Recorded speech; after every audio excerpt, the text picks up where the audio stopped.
Bonjour, je suis Christiane Dormo-Schmeller. Je suis très heureuse d'avoir participé à cet événement entre lumière et résilience, qui est un événement qui célèbre les auteurs d'ici et les auteurs d'origine afro-canadienne. Alors nous avons un message à partager, à apporter et c'est très important comme ça d'avoir des cadres, d'avoir de l'opportunité en fait de pouvoir partager notre vécu et tout simplement faire vibrer la communauté au même diapason qui est celui de l'espérance, simplement le vivre ensemble. Oui, je pense que, comme le disent certains auteurs, certains poètes, l'écriture est un exutoire, peut être un exutoire. Dans mon histoire personnelle, ça a été le cas. Ça a été le cas de transcrire des émotions difficiles, des chagrins que j'ai pu vivre en famille, de les avoir écrits a permis comme ça de cheminer et de passer d'une étape où je me sentais dans une phase sombre à une réalité de plus en plus lumineuse. Donc être en chemin, c'est par entre autres les écrits, des mots que j'ai pu écrire qui ont permis de me libérer de quelque chose de difficile que j'avais vécu et de passer vers une étape de plus en plus lumineuse. Voilà, je dirais ça, je suis d'accord. Alors la force de continuer à écrire me vient tout simplement de l'espérance.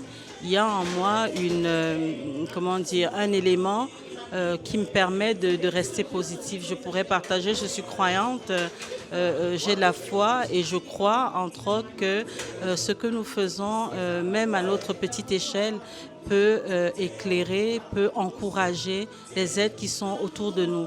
Alors, malgré les épreuves, je reste positive, me disant que ça pourrait porter à plus d'espérance pour moi et autour de moi.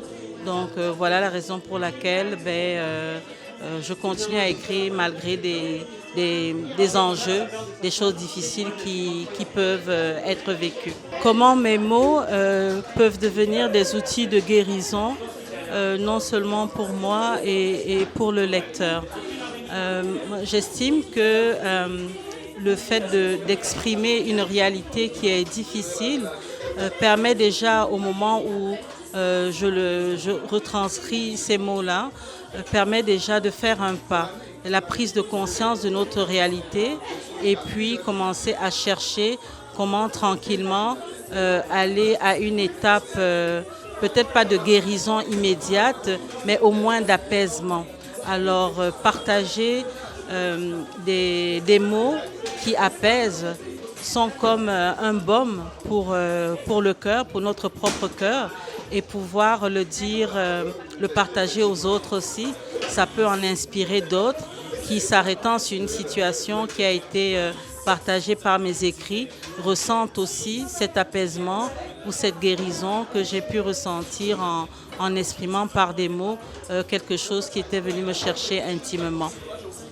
Si je devais résumer en quelques mots ma dernière œuvre, qui est donc le livre Une immigrante en beau maudit, je dirais d'abord immigration.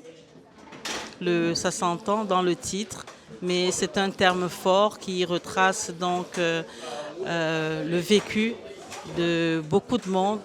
Donc c'est un terme auquel je tiens.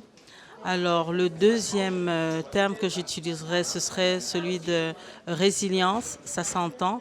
Donc ce que en tant qu'être humain nous faisons pour nous adapter, prendre notre place afin de faire avancer toute la communauté, non seulement nous, notre vie, mais aussi la communauté d'accueil.